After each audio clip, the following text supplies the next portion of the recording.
Good morning, students. Today we will start our chapter number 5 of your literature book. So open your raindrops books and open page number 41. Put your pencil on line while reading. So let's start with me. Chapter number 5, Tubby the Fat Cat. Word fun, whisper. किसी के कान में बात बताने को बोलते हैं whisper. Snore. Snore means खराटे मारना. Pause. पंजे. Upstairs. ऊपर को जाती सीढ़ियाँ, ऊपर को जाना. Draw the hands of the clock to show when you go to sleep. यहाँ पे आपको इस क्लॉक के हैंड्स बनाने हैं ये बताते हुए कि आप कितने बजे सोने जाते हो. And draw the hands of the clock to show when you wake up. और यहाँ पे वो हैंड ड्रॉ करने हैं कि कितने बजे आप उठते हो.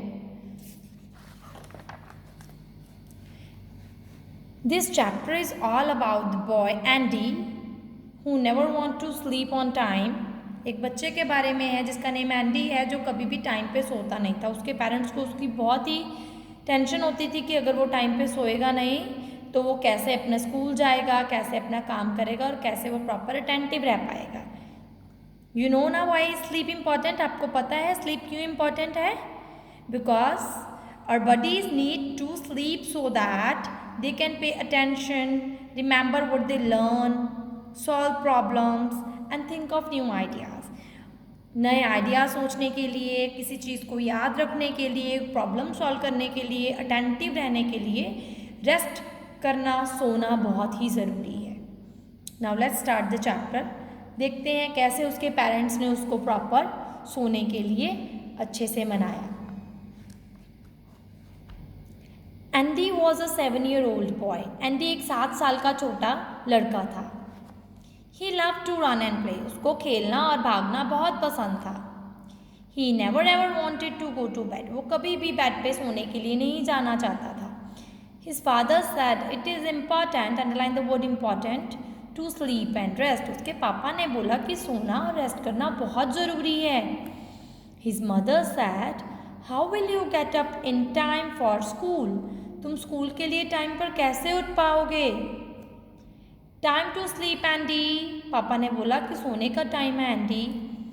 It's bedtime. मम्मा ने भी बोला कि it's bed time.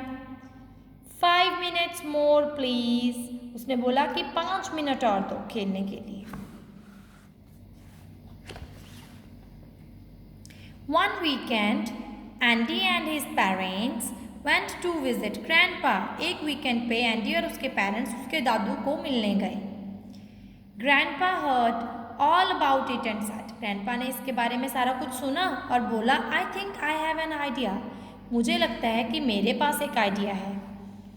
Tubby, my fat cat can help. Tubby मेरी fat cat help कर सकती है. And his parents took the cat home with them in their car. Andy के पेरेंट्स ने टबी को अपने साथ ले गए कार में बिठा के.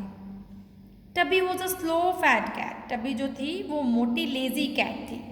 Most of the time no one knew where he was.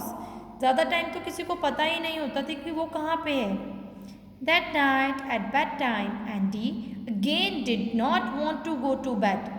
उस रात फिर बेड टाइम एंडी फिर नहीं जाना चाहता था बेड पे सोने के लिए. His parents waited to see if Tubby would do something to make him go to bed. उसके पेरेंट्स देखना चाहते थे कि टबी कुछ कर रही है उसको बेड पे जाने के लिए. Nothing happened. कुछ भी नहीं हुआ. Grandpa said Tubby would help. Grandpa ने बोला था कि टबी हेल्प करेगी. Said Andy's father. एंडी के पापा ने बोला. Hours later, Andy finally decided to go to bed. कुछ घंटों बाद एंडी ने सोचा कि अब मुझे सोना चाहिए, उसको नींद आ रही होगी.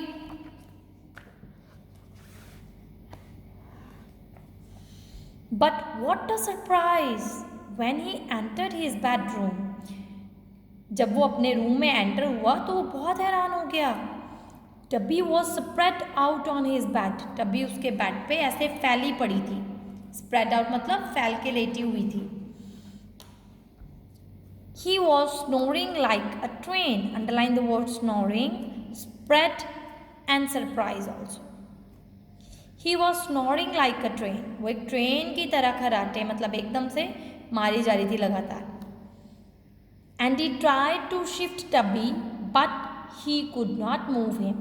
एंडी ने ट्राई किया उसको टब्बी को शिफ्ट करने का मतलब उधर को खिसकाने का, बट वो उसको हिला नहीं सका क्योंकि वो काफ़ी मोटी थी. ही could not move him not even an inch, वो उसको एक इंच भी नहीं मूव करवा सका. That night Andy hardly slept, उस रात एंडी बहुत ही मुश्किल से सोआ. Hardly. टब्बी pushed him into one corner of the bed. Underline the word corner and pushed. टब्बी ने उसको मतलब एक कोने पे ही लगा के रखा हुआ था. The next day the same thing happened. Underline the word happened. अगले दिन फिर से वैसे ही हुआ. Andy was tired and sleepy. Andy बहुत ही थका हुआ था और उसको नींद आ रही थी. But Tubby was in his bed when he went up. लेकिन टब्बी जो थी वो उसके बेड पे थी जब वो ऊपर गया. On the third day, Andy decided to get into bed before Tubby did. अगले दिन तीसरे दिन एंडी ने सोचा कि जब टब्बी जाएगी उससे पहले ही मैं चला जाऊंगा. That night, as soon as his parents said, now it's bed time. उस रात जैसे ही उसके पेरेंट्स ने बोला कि now it's bed time, Andy ran upstairs and jumped into bed. Underline the word upstairs and jumped. Andy फटाफट से ऊपर सीढ़ियाँ चढ़ के गया और कूद के अपने बेड पे चढ़ गया. His parents could not believe it. उसके पेरेंट्स को विश्वास ही नहीं हुआ.